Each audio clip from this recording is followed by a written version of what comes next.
bangun, you boleh tunjuk kat saya siapa dan I akan ceritakan apa identiti di sebalik orang tu. Contoh, tu villager atau itu werewolf ataupun itu bodyguard.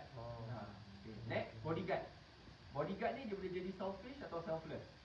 Dia boleh I nak selamatkan diri I je, just in case werewolf malam tu bunuh je. Tapi bodyguard kadang-kadang kalau tahu, okay, contoh Bella lepas ni confirm aim nak bunuh ke apa, Bella ni memang tak percaya sikit kan main game ni. Tiba-tiba dendam nanti kalah lepas. Jadi tiba-tiba Bella nak bunuh Abdullah, dia tahu, okay, sekejap saya save Abdullah. Then akan ada 6 werewolf. 6 werewolf lah. 6 werewolf. Dan werewolf semua kena bangun sekali dan tunjuk pada seorang, jangan gaduh kan. Gaduh gaduh ya, korang siapa kan.